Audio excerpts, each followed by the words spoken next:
In all your time working as a bra expert, what do you think that women carry but they don't say out loud? Women would come up to me and like literally lift their shirt in the middle of like a Bloomingdale and be like, look, you helped me so much. You don't have to be one thing. And sometimes putting ourselves out there and just showing basically every element that you are. Sometimes we reinvent ourselves 20 times over in the same day, I've realized. It's never about the bra. It's always about something deeper that's tied to the bra. I had my ears itch so badly that I went to the dermatologist, who's a man, and he goes, oh, I don't know, maybe it's eczema. And come to find out, it's freaking perimenopause. There is a way to like have a successful business and be successful without working yourself to the bone.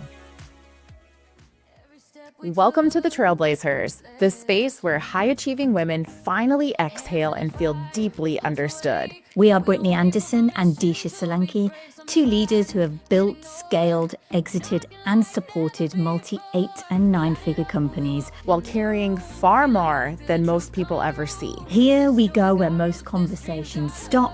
The burnout, the pressure, the ambition, the identity shifts, the invisible load, and the moments you almost quit. This is where the real story begins. Trailblazers. Our guest today is a best-selling author and widely known expert in her field, also known, I believe, as the bra woman. Today is a conversation about the woman behind the bra. Welcome to the Trailblazers. I want to say your name right. Jené Jené. Luciani Sena. Yep. Thank you, Jené. Thanks I for would having me. love to know why bras and how did bras become your thing? Oh, so that's like the thing I've been working for 20 years on for an elevator pitch, like an elevator synopsis, because it's like kind of a story, and kind of a journey. But I started out in my career in news, in general assignment news. And after several years and like tragic world events that had happened at that time, I covered 9/11 at Ground Zero. We had just a lot of things that kind of were very heavy. And so I loved the field, but I didn't love the topic. I always was like a happy, upbeat person. And I was like, how can I work in this field, but like, do topics, talk about topics and report topics that, matter to people like me, women like me. So I kind of forayed into the fashion journalism aspect. I started going on camera, doing fashion segments for a lot of national TV shows and local TV shows. And I became a fashion and beauty editor for a magazine and started freelancing for different magazines. And I got assigned an article in 2005 on bras and foundation garments, like basically how to find the right bra. And the reason being at this time was because Oprah had her show, which like was, huge. And she did a show called her bra intervention. And so everybody was talking about like bras all of a sudden.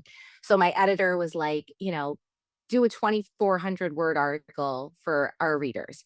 So I start like delving into it. And at this time, remember, like maybe MySpace existed, but there wasn't like Facebook and all these forums for women to just interact constantly. So women didn't have a place to go unless they picked up a phone and called their friend and said, what bra are you wearing these days? So I started delving into it and I was like, wow, there is like so much info out there and it's so confusing and like nobody understands how the sizing works and women really need help. So I said to my editor at the time, like, someone should write a book on how to find the right bras because I'm struggling to fit this into the 2,400 words. And she goes, I love it. You should do it. So I was like, I mean, I know I'm a writer, but I don't know how to write a book. And she was already a professionally published author. So she's like, oh, it's easy. I'll send you my nonfiction proposal template. You'll follow that. You'll submit it to agents. It's easy. Like, okay, it's easy, right? So I started the process. And then I started really like I had a test group over to my house of women. I gave them fittings. I was kind of like trying to figure it all out. And eventually, about a year into the process, I get an agent, a literary agent, came up with the idea to private label the book with a bra company. So when the first edition of the bra book was published, it was not only in bookstores, but it was also in department stores like Bloomingdale's, Nordstrom, Neiman Marcus in the bra department. So it was pretty amazing. That was like groundbreaking in itself to be able to like offer educational assets to women right within brick and mortar stores, but also have it be in a bookstore. So that was kind of how I got into it. So I really approached it from a journalist perspective of like trying to uncover, pun intended, everything out there for women and really like decode for them what really works.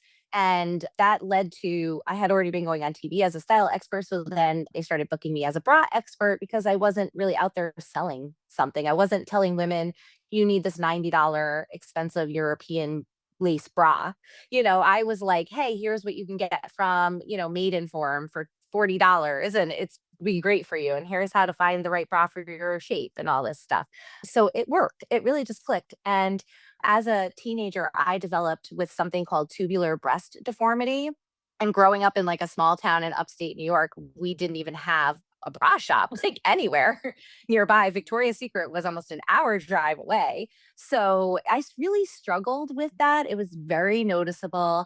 And I just felt like my personal attachment to the topic, struggling with that. And as a woman really like propelled me to want to help other women feel confident.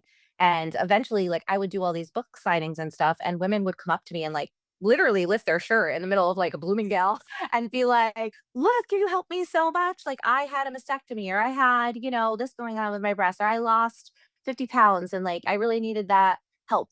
And so I feel blessed and fortunate really that like I kind of fell into that, I guess. And I think it's part of my life's purpose, really, to be here advocating for women in this way.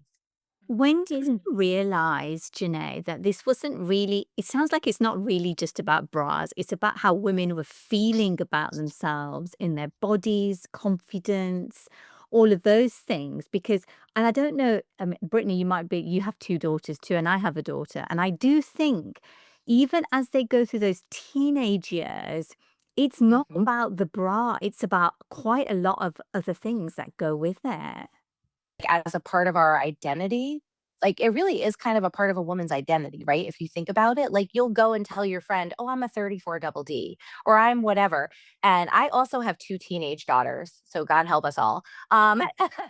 Right? And two totally different body types. Like one is actually larger busted like me naturally, and one is like really flat and has nothing. So it's kind of interesting the different challenges and needs. But I do think that forms early on, like when you hit puberty and the breasts kind of like, pop out and you end up like being what you're being. And you're all of a sudden, you're not only struggling with like hormones and friendships and boys and like all these other things, but now you're struggling with this like body part that you didn't ask for.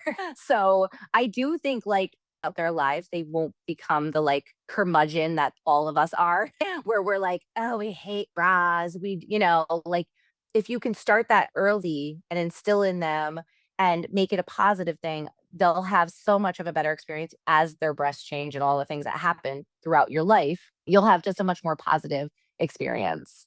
I think one of the things that is amazing about what you do and what you have done and continue to do is that you don't allow yourself to be defined by one label. Like, yes, like you bras, like that is like people think of bras, they think of Janae, but you have so many other things going on. So, can you just talk a little bit about that, just about your identity and how you lean into kind of every aspect of your life and really embrace it and how it serves you? As I mentioned, I'm 48. So it took me like up until this point of 25 years of my career to like figure out that I didn't need to be one thing. And I think that held me back in so many ways where I was trying to like fit into a box or fit into one thing. And when I finally just like embraced, you can be all the things, then that's kind of where it all clicked into place for me. And I think social media is such a big thing nowadays, and everybody needs that for their brand, right? It's very important to have that presence on social media, and you can reach a lot of people with those platforms. So I was so resistant to doing social media content because I felt like I am old school and I'm a TV, like traditional media person. And I felt like, oh, something for younger people or whatever, something like my kids do. But then when I finally realized that you could embrace and be all the things on social media and like reach so many different women, and that it all kind of ties together because it's all who you are. So it's okay to not put yourself in one box. So I have like the different identities in social media, and that people might follow me for one thing and not care about the other thing. But at some point, they're there for you. Like they develop an attachment to you. So they'll listen to what you have to say. I may have someone who followed me because they saw a funny video I did about my daughter and, being a sports mom. But then they might see my bra content and they would never have gone searching for that, but they come across it on my page. So that's what I think is beautiful about it. It's like if you're just willing to share the different aspects of yourself, being a perimenopausal woman and having those symptoms, and that's like super relatable for like millions of women right now. So sharing that content. And again, they may click on my profile and follow me for that, but then be exposed to my other content. And so you're reaching them in different ways too. It's like almost better to not put yourself, in that one specific box, because the more that you can share that's relatable, the more that you could touch someone's life or help them in some way. So I think that's really, I guess, what I've learned over the past like year or year and a half or so by kind of like not embracing, the label thing. Like I always look at it like, oh, in my email signature, like, what do I put? Like what's the one thing? Like, do you put author, a bra expert, as seen on whatever TV shows? But I eventually just started putting my name because it was like, you can find whatever you want to find out there on the internet about me. So I can just be me and I don't have to, put myself in a specific spot. You can, kind of, I guess, decide for yourself what you want out of my presence there. So I think that that's kind of cool, actually. And I know, and I can see Disha smiling, so she absolutely has a question follow up. I just want to comment one thing is that one of the goals with the Trailblazers and with our messaging is for the women listening. Primarily we have women who are entrepreneurs. They are, running companies, they're founders, they're making big decisions. And I think there's this, it just seems like in a lot of conversations, there's this point in time right now where so many of us are in a transitionary period where we're Yep. asking ourselves of like, what's next? Where do we pivot to? Who I was to this point, maybe that's not who I am. So I love what you just talked about there and really honing in on you don't have to be one thing. And sometimes putting ourselves out there and just showing every aspect and every corner and every like, what is the word I'm looking for? Basically every element that you are. Yeah. Every rough edge, angle, whatever, that's what people relate to. And I think that's such a tangible nugget that people can take away and implement, whether you're on social media or it's within your company, amongst your team members, amongst your colleagues. Like that's such beautiful information and an affirmation that I think people can embrace. I think so. I did a whole keynote speech last year for a women's chamber of commerce organization, which actually happened to be the county I grew up in. And the location of the event was my former elementary school, the auditorium of it, where I actually did the fifth grade talent show and sang Vogue by Madonna. And the funniest thing was I went to write this speech and for some reason, decided to use a Madonna analogy about how Madonna like reinvents herself, right? Like she's never been one thing, but she's always Madonna. So like she goes into different genres of music. She acts, she's done that, like, but she's always Madonna. So I decided to start the speech with that. And then all of a sudden I'm like, oh my God, I'm standing in the spot where I sang a Madonna song when I was 10 years old, right? Like there's no coincidences. Like that was meant as a message for me, I think. But the whole speech was on reinvention. And I think that was exactly your point, was that, you 20 something years into a career or your business or whatever you're doing, you surely have reinvented yourself, because if you're staying afloat, you have to reinvent.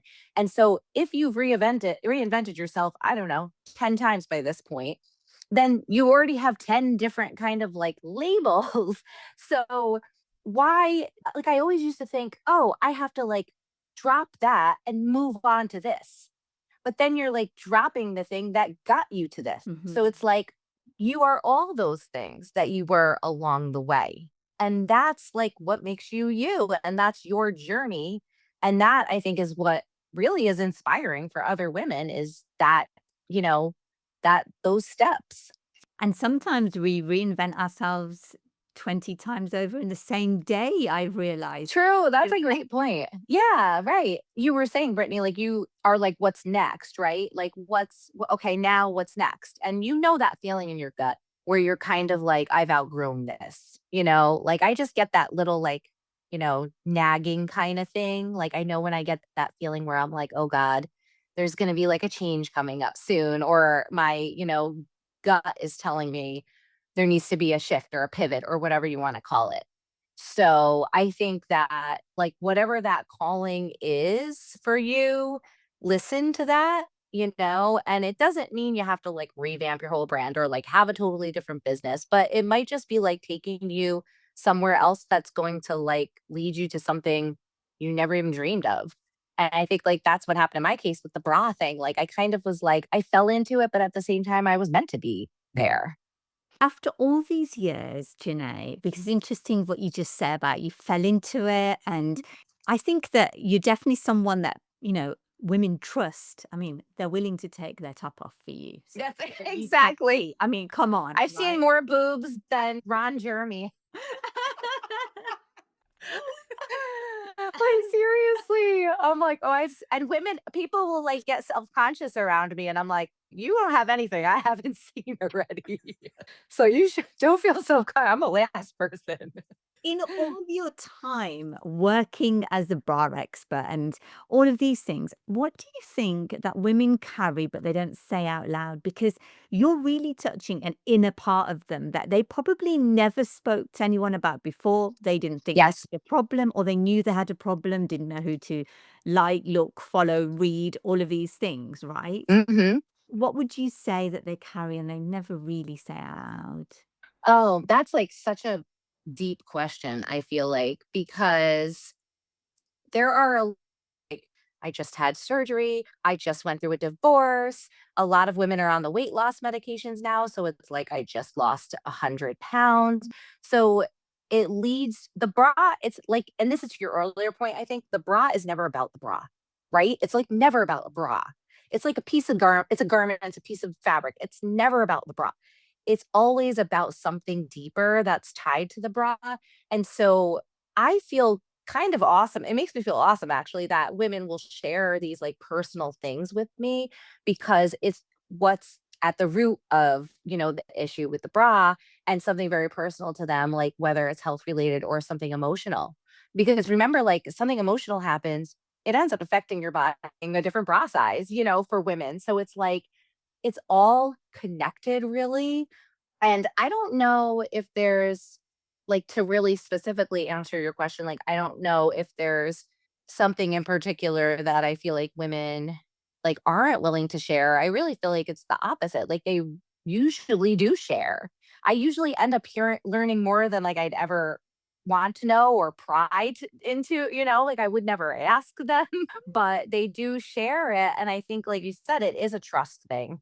I don't take that for granted at all. But I also think, like, I guess one thing that I've been able to do well throughout the career with bras is kind of pinpoint an emotional thing that maybe I was going through or that other women shared with me and try to come up with a solution and turn that into a solution. So, for example, during the pandemic happened and I was the spokesperson for Soma for 2 years on QVC and I was like, humming right along, making really good money, like, going back and forth on the home shopping channel and everything. And then the pandemic happened, shut everything down, and I lost all of that. And so I was like, well, I can't just sit here and do nothing and like lose my shirt, basically. So I had this idea floating around in my head. What if I make a bra that has a crystal embedded in it? And then women not only feel uplifted by the bra, but they have this like thought in their head, like, oh, I'm wearing this like amethyst or this rose quartz. And it makes me really feel like all of the things that crystal is supposed to do for you. So I ended up pitching that to QVC. Again, the stars like aligned in all the ways where it was like all of a sudden they were holding this contest where they wanted people to pitch things. Unbeknownst to me, there were 2,600 people that pitched to them and they picked 60 and I was one of them. So I had the Gem Bra by Jené Luciani on QVC in 2021. And then major personal things kind of happened with my family and my life that was very public but personal. And so I kind of put that on the back burner and I took this position with True Kind, which is a bra company that's the sister company to Shapermint. And the part of me taking the job was that I would be involved in helping to develop bras. That was really important to me. So right away, I said, we have to do a menopause bra. And it's actually the male CEO of the company. He's a wonderful guy, but like, trying to tell a man, like, this is what we had. And he went, what? Like literally, because we were having lunch in the city and he looked at me and was like, what? And I said, trust me when I tell you, we need to do a bra that's suitable for women with perimenopausal symptoms. And here we are a year later, and the bra is out on the market, and women are loving it. It's getting like really great reviews. And I feel really proud that I could help women that are going through that. So I think that has been like the most important aspect of, I guess, being a bra expert, besides like the educational aspect and doing events and going on TV and like educating women, because you need that education, but being able to also like give them a real solution that is something that maybe someone else isn't thinking about. Because I think a lot of times these bra companies, like, they're cranking things out Mm. and they're not, there isn't thought behind it. It's like, oh, we should have like an underwire bra, with a pad because smaller women want to look like, it's always about the looks. And there isn't like a thought process behind like the emotions and your body. And like, I think that's one thing that I really have been able to like carve in as my niche, is like really trying, just, and also the fact that I've talked to thousands of women probably at this point. So they tell me, and then I, try to figure out ways that I can kind of use that information to make things better. First of all, I'm sitting here going, I need to write down every one of these bras because I'm trying them all. We'll get you a menopause bra. You need the menopause bra. It is, I'm not saying this just because like I heavily was involved in designing that. It is so comfortable. It is the best bra. It has cooling treatment and like, breathable zones. Like, it has all this stuff for the hot flash aspect, which I'm having some hot flashes, but that's not most important to me. I think that the biggest thing I'm having the issue with right now is a lot of like sensitivity. Like, you know how like your breasts get sore when you have your period? That's happening to me like most of the weeks out of the month. So I'm getting like that's almost like I'm pregnant again. That's like the only way I can describe it. And I'm still getting my period like clockwork. So it's like, ooh. So I was like, we need to figure out a way with this bra that it kind of like adapts to your body, like helps you with that fluctuation, but like doesn't hurt you when it's on. So that to me is like, but I love that. Like, I was like, we can't cover every perimenopause symptom like in a bra, but if we can like cover a few of them. So it's really an awesome bra. I'm trying to think like, okay, what can I do next? Like for women, what have they been telling me? Like, what can we, tackle next, basically? So it's funny because I look at the other, like everything else that's out there. And again, it's like how it's been for 40 years, where it's like all about, yes, we want to look good, of course, in the broad shoot. Like, we want cleavage or we want whatever we're looking for. Like, that's important. I don't mean to say it's not important, but it's not the only thing. Yes. So Yes. I'm curious. We all have moments in our journey where we're like, that's it. I'm selling everything. I'm done. I am probably going to sell my kids too. And I'm moving to an island and I'm out. Oh, yeah. So what do you do when things are tough, when you're really struggling, you're unsure of what's next? Like, what are some things that work for you to keep that focus and keep that drive? Oh, wine. Absolutely wine. Oh, yes. That's what helps me through. I'm trying to think of, because I honestly, it's tough. Like, not only, and this is another thing I share on social media, but it's like, not only do we have 4 kids, but we're a blended family, right? So it comes with like all these other challenges. You have other parents that you're co-parenting with. Like, you have the dynamics of all that. You have your children that already you have, when you have 4 siblings that are somewhat close in age, they're already saying you favor this one, you favor that. But then it's like the element of like, oh, are you favoring your biological kid over your bonus kid? It's like so many things. So when I tell you that, like every single day, I feel like I want to like run away and hide and like change my identity because I'm like, it's hard. Like, it's a lot of stuff being thrown at you, for moms, like wives, whatever you are, all the things. So definitely wine, I would say, is like my kind of like release. And a lot of like, I do give myself a lot of positive self-talk, I guess. Like I'm constantly with like the voice in my head of like, you can do this, you got this girl, or whatever. Like I have my like little phrases that I rotate for certain things to like keep myself kind of like uplifted. And then, I mean, it's so cliche, but everybody says like, oh, find some time for yourself. But like that really doesn't happen very much lately, honestly. So I'll try to like listen to a podcast even for like, 10 minutes, usually when I'm multitasking and doing something else, or like go in the sauna for 10 minutes. Just, I mean, finding that like time where you're like kind of can shut off, shut down, I guess. But I'm not going to lie and, say I'm doing that religiously. Like you have those people that, especially like celebrities and stuff, where they're like, "Oh, like I do that," like Gwyneth Paltrow, or whatever with Goop, and it's like you're like, "Okay, you can do that because you have staff and you have like whatever," like most women like can't do that, and to find 5 minutes for themselves, like they'll roll their eyes if you say find 5 minutes for yourself. So I think it's just like just finding that little like I guess stress relief thing, whatever that is for you, and then you can go back with a fresh perspective and it doesn't seem as bad as it was before, like we're not the natural problem solvers, like really. That's more kind of like men, right? They're always like, okay, let's solve the problem. We like to talk about things. So I think like talking it Yep. through, Yeah. even if it's like my husband standing there and he's not really listening, most likely, but I talked it through to myself. So then I'm like, "Oh, I got it. I know what to do." And he's like, "Did you literally just have a 20-minute conversation with yourself in front of me?" And I'm like, "Yep. Okay. Gotta go. Have a problem to like solve now, got to figure things out." Hey, me and Brittany have a great Oh my gosh. solution for this one because Okay. we just WhatsApp voice note each other and we don't expect Oh, a response. good idea. That's a good idea. I'm just cracking up over here because that was probably one of the realest answers from a highly successful woman. And like I'm cracking up because I have a sauna also.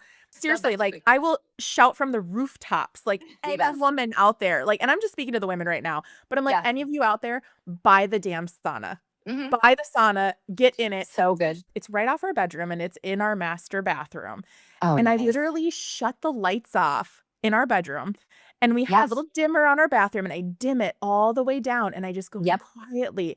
And so if Yes. my kids come in there, I'm like, "Nope, mom Yep. gets 25 minutes, and it's really Yes. dark, and you can't see what you're doing, so you Yes. need to go in the other room." And they're like, "Okay." Ours is in our basement.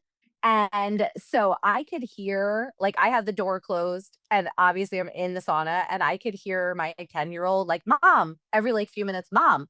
Completely just, I'm like, I'm in the sauna, not whatever. And eventually, like, he figured it out and whatever he was looking for. But I was like, this is amazing. Like, I literally can hide from my children here, And my daughter was in the house with him. She's 16. So I'm like, God forbid there's an emergency, like up here. He's fine. Fine. But it's like, otherwise, you won't get that time. Like, you're not going to have that time. They're not going to respect your boundaries. Like, kids, husbands, whatever, they're not, everybody's like, wants you and a piece of you or a piece of, your time. It's like everybody's kind of grabbing at you. So I guess take it for yourself and like, like you said, shut it. My husband had the electrician come and got rid of all the dimmers in our house.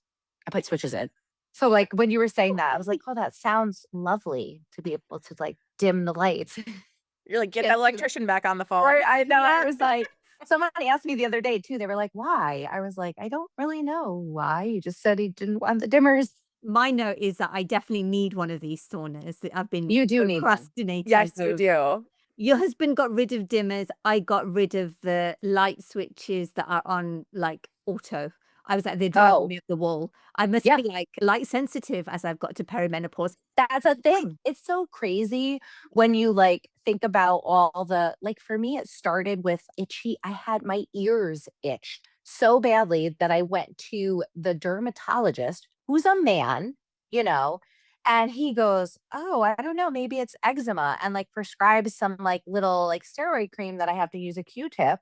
And come to find out, it's freaking perimenopause. that is a telltale symptom of perimenopause. And I would sit there, like, not even realize I'd be in like the middle of like an interview or something and start itching the inside of my ear because it was like so frequent and so like just normal for me to have these itchy ears. And I was like, wait a minute, people are going to think like, ew, that's weird. Why are you? But it's like the symptoms, it's wild. Like you can kind of like attribute anything that's at one of my friends, she's a bra designer too. She like holds 12 patents on bras. She's a cool person to know. And she was having the worst pain with her shoulder. And she was like, Cool. oh my God, she was like Awful. in so much pain. And it was Yeah. perimenopause, the frozen shoulder thing. Like Yeah. that's truly a thing. And then you're like trying to whatever reach behind you. Like now my kids like drop something in the car and they're like, Mom, can you grab the charger from me? And I'm like, no, I can't. Like my shoulder doesn't go that way anymore. It's like crazy. And our bodies are almost like revolting against us. And we're sitting here like kind of alone, not alone because we have each other, but like you feel in your house with, no one understands your house. You're kind of like alone, left to deal with this. And then you try to talk to your doctor, and your doctor half the time just like completely gaslights you on it. Like my doctor told me, well, you're still getting your period. So I wouldn't prescribe anything and tried to give me an antidepressant. And I was like, but I'm not depressed. Like I'm having all these other symptoms, everything but depression. Like, why would you give me an antidepressant? So it's like you have to figure it out yourself, and the hormone replacement therapy, like the fact that they're telling you they're giving it to you when your period stops. Well, you already then had 8 to 10 years of suffering Yeah. before that happens. So, like, thanks for nothing, basically, you Right. know? For years of suffering. Oh my Right. goodness. I think about, I mean, that could be a whole episode just by itself, is just having a bunch of Oh, women come on and talk about mhm. perimenopause, menopause Yeah. in itself, all of that. So Janae, true. with everything that you are working on and that you have worked on and all that's to come, like what are you super excited about right now? Like what's giving you a ton of energy? I am excited now a lot more than I was before about the content that I'm creating on social media. I think that I'm seeing, I guess, how impactful it is and kind of got into like a groove with it. So now I'm like really, it's overwhelming. And I will say that because, like, yes, I'm a creative person and I can come up with ideas, but it's like coming up with ideas and then like how to implement them and how to. So I really, some of these content creators that like do a good job with this. I'm like, how do they know, how to do this? Like, is it something you like learn? Is it something you're just like born with? So I have gotten a lot more excited about that where I'm like, okay, and I like to like have everything not be super serious, like, be not a little, it doesn't have to be so serious. Like, it really, bras, yes, like it's a serious topic, your bodies, but like you can be lighthearted about it and you can do it in a lighthearted way and like really help kind of like uplift women that way without being like super threatening.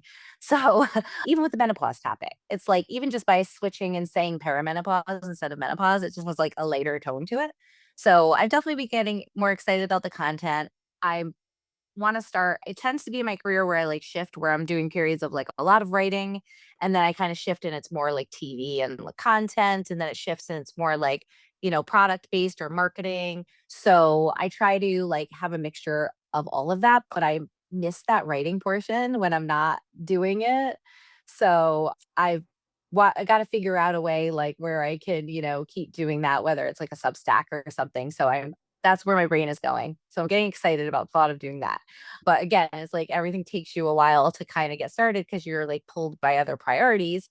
And then I'm also really excited about all the stuff that I get to do with True Kind. Like that, even though it's not my brand. So I had my own brand. I know what that's like. I kind of decided along the way, like, I don't want to be packing and shipping and doing like the logistical stuff. I want to be talking to women. I want to be like boots on the ground, like working with women, talking with women. And anyone that sees me in that like scenario is like, this is your element. Like when you're at an event and you're fitting women, you're talking to women, like that's your element. Like that's where you really thrive. So that's like what I would like to really be primarily doing is kind of out there talking to women, but then also developing these bras that I'm developing that they're taking a chance on, essentially. Like, there hasn't been another menopause bra on the market, right? So like I get for them, there's a little bit of like a risk involved, but I convinced them like this is something women really needed and it worked. So I think I'll be able to do more of that, and be able to just create. And it's great because I work with all of these other women there, that also get it. So it's like, they're like, oh, yeah, yeah, yeah, we need to do this. So we need to do that. And they're experiencing it themselves, or maybe not, but like, can relate. So that I'm excited about the possibilities with that and like addressing kind of more problems, I like to call them, I for love it. women, and seeing like what we can, bring to the marketplace that will actually help them. So I love that. Like I get to talk to a lot of women that are creating entrepreneurs like you guys and like what you were saying. And there's another woman, for example, that I had a phone call with recently. She's in Canada and she had a breast augmentation, and she like realized, she's like, there's no bras for implanted breasts. Like they don't fit my boobs, basically. So she started a brand that is specifically for that. So you can tell when she talks, like she's passionate about it. She wants to help other women like herself, and like you mentioned with me, like speaking from the heart or working from the heart. Like I think that's really what I try to do. It's like whatever I am connected to in that sense is what I get excited about, really. I try not to like bog myself down with like things that don't excite me. But of course, sometimes we have to do a little bit of that too to like pay the bills. Yep. So being able to like create full time has been a blessing, really, with this company too, in particular. Like they gave me an amazing opportunity, I feel like, really. Mm. And one of our biggest missions under the Trailblazers is shortcuts. We're like, we Okay. have worked really, really hard. Like, and you have to like, you pour your soul and there's sleepless nights and days and what feels like Yep. weeks and months sometimes. And Yes.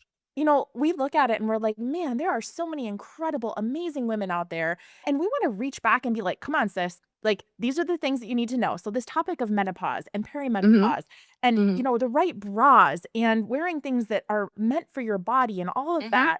I mean, this is really what it's all about. It's like, let's make life a little bit easier because Yes. life is hard Yes, it and is. things are hard and business is hard and motherhood Mhm. is hard and all of those things. So just being able to soften it a little bit and provide Yes. value. Quickly, to your point about that, there's a Yeah. saying, and I can't think of what the saying is, but it's like where essentially you're get the same results, but not the blood, sweat, and tears poured into it. Basically, because you mentioned like the shortcuts. And that's really, I guess, my current goal is that I want to be able to like, create content, create products, create like do all the things I'm doing, but not feel like I have a grueling schedule and a grueling life.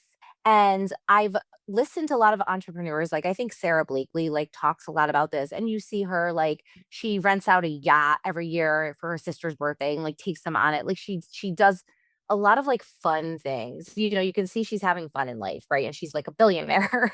So she can afford to, but like her company is still successful. She just launched a new business. So it's like there is a way, there is a shortcut. Like I think you get to a certain point where you're like, I maybe don't have to like try so hard. Like maybe it's me, like I'm like, yes, you want to put in extra effort, but like some of the extra effort is like not worth your struggle or your sleepless night. So there is a way to like have a successful business and be successful without working yourself to the bone, like working yourself to death. Like you don't have to do that. So that was like a big epiphany, I think, for me. And so like the shortcut thing, I never quite like used that term, but like I think that's like a good way of like, you know, just like sit back and be like, do I really need to like, do this to I get this outcome? So that was like a point I want to make about that. Cause that's like, I think if other women listening out there and they're like, you know what? That she's right. Like you're right, and also like spend that family time. Like don't forsake the family and everything. Like do that stuff. The business will always be there. Like it'll be there, in 3 days or whatever. So that was like a point I wanted to make. And again, it was just like something I only learned recently at almost 50 years old. So wish I had like thought of that earlier, honestly. where I was like always like going just above and beyond where it wasn't like necessary to, do so. So sometimes, choose yourself and stuff like that and your own sanity and health. So to find me anywhere, I'm on Instagram, I'm at Jené on TV, I'm on TikTok, I'm on Facebook, the bra expert or Jené Luciani.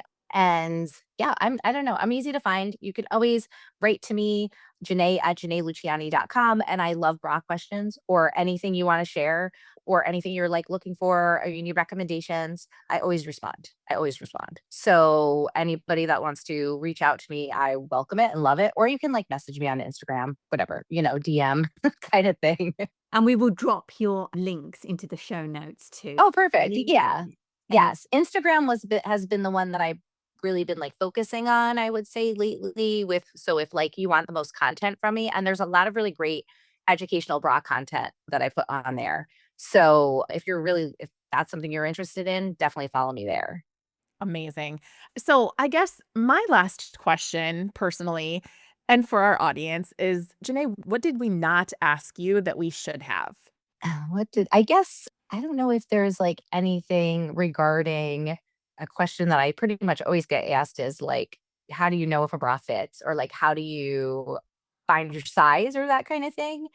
That's something that people always ask me about. Let's hear it. I'm very curious, honestly. So that is like, it's crazy that it's so difficult really for women that this like, sizing formula came about where, you measure under your under bust and that's your band measurement and you measure over the fullest part of your bust and that's your cup measurement. And then you have to do like a bunch of math and figure out what the bra size is. And then after you do the math, you still have to try everything on because every brand runs differently and even styles within the brand run differently. So you could be different sizes and different brands. That's why I really like wireless bras. Pretty much all I wear these days. Occasionally we'll talk about underwire because some women still prefer an underwire, even though you don't really need an underwire anymore with the innovations in fabrics and the wireless bras.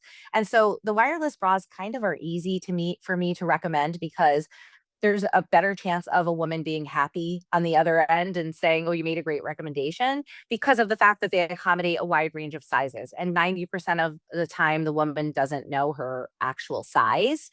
So she'll ask me for recommendation.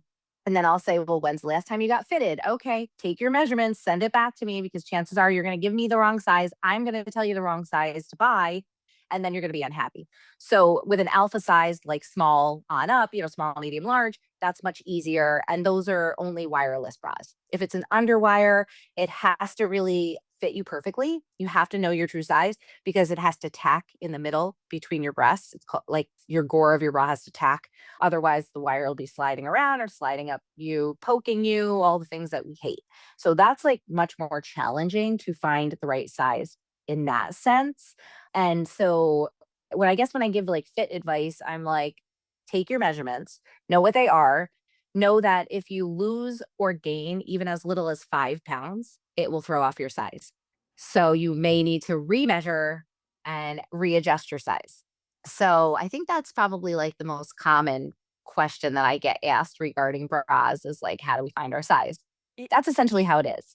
And I think, honestly, like I'm sitting here and I'm listening to this and I'm like, yeah, like I remember, Right. you measure your rib cage, you Yeah. measure across your bust, like Yeah, all those those. things. And I don't have my tape measure. It's over there. Yeah, a seamstress, tailor's tape. Yep. Yep. So you do all those things. And I think it goes back to Disha, what you brought up earlier is really empowering kind of like this, call it next generation of young women to realize like it is okay. Like, so I'll just, here we go. We're wide open here. Like, I remember being so envious, like, because I've never been a teeny tiny girl. Like, I'm not built that way. Same. I have a Same. little meat on my bones, like, whatever. Same. But Yep. I remember like being in high school and I was a small girl still. And I was Yep. so jealous that some of my girlfriends had these like teeny tiny rib cage bras. Like I was a Right. 34 and they were a 30 or whatever it was. Same. And I Yep. remember just feeling like, oh my gosh, I'm huge. I'm such an elephant. And I look back and I'm like, I was like 130 pounds soaking wet. Well, Like, that's the misconception too. Like you're sitting there in your head going, oh, 34. Like, how do you even know what that looks I didn't like? know what it means. And women will always say to me, like, I'll measure their rib cage and they'll be wearing, for example, a 36 band, right? And their rib cage measures 32. And I'm like, girlfriend, like your bra is like, it's huge. And the band is the most important measurement because 90% of the bra support comes from the band. And they're like, oh, there's no way I'm 30 inches around. Like, you're measuring wrong. Like, you must be wrong. And I'm like, how do you even like know what that means? And then the other thing is that they'll say to me, there's no way I'm a double D. And I'm like, okay, so this is the hardest part to understand about bra sizing is that bra sizes are based on volume. So your band measurement and your cup measurement determines the size of your bra. So like if I held up a 30, double D next to a 38 double D, the 38 double D is a much bigger bra overall. The double D cups don't look the same. They're not the same size because it's based on the two measurements and it's based on volume. So when a woman comes up to me, well, first of all, when she says I can't be that cup size, it's like, well, I always say the measuring tape doesn't lie. That's like my favorite thing to say. I'm like, I just measured it. You saw me. You were here when it happened. You saw the measurement. These are the measurements. And the other thing is that, they'll say like, oh, I used to be a C cup in high school and now I'm like this cup. And it's like, well, your body probably changed and things shifted. And again, it's like a volume thing. So I've done so many videos online, like to try to show ways, like different ways to explain this. And I did one with True Crime that we used fruit, right? So I like laid out a bunch of bras and then I had like a grapefruit and a whatever. And I said, these bras will all fit a C cup woman. And that like visually shows people, they're like, okay, I get it. But when it goes to like talking about their own body, they're like, oh, no way. No way. Like, I'm bigger than that. I'm smaller than that. It's like wild. And I'm like, but how do you even know? I used to always say, like, because, Pamela Anderson, like growing up in the 90s, she was like this icon on Baywatch with like the red bathing suit and she had the big boobs. And, they would always say, like, oh my God, that's like Pamela Anderson, like you measured me at. It's like, well, I measured you at a 32 double D, not a 38 double D. So that's a different double D and it's like, I get that it's hard. It was hard for me, like not being a designer and working in the bra industry to try to figure it out. But once I started like seeing women of all shapes and sizes and seeing the differences, like then it kind of clicks and you get it. Mhm. But it's just a funny thing. And then the other big part of it is that the woman will reference like what size she was 20 years ago and just automatically assume she's still the same size. So like, oh, I don't know why I'm shopping for bras. I'm the same size I always was. As you're talking about like these transitions of body change and how times in life, like we go, maybe you have kids and your body changes or you do Yep. drastic weight loss like you referenced or whatever it is. I got to tie it back because I can't help it. But I'm like, it's just the same as in business. Like, if you Yeah. really break this down, like there Yeah. are times of major transition and change, and we have to evolve and we have to embrace and we have to be proud of the journey. So whether it's our bodies, our business, our health, our families, our whatever, I mean, it's so reflective of that. So, Jené, this has Yes. been such a beautiful conversation. I am so excited to, get to know you further and just really dive into your content. And I think this is going to be just massively valuable for our amazing Trailblazers community, all of our listeners. So we just Oh, I'm wanted to so say glad. thank you. Thank you. Thanks for having me. If this episode supported you, share it with a woman you respect and want to lift up. Join our free Trailblazers community, the space where high-achieving women finally feel met. You'll find the link in the show notes. Until next time, keep moving forward, keep listening to yourself. And remember, you deserve support too.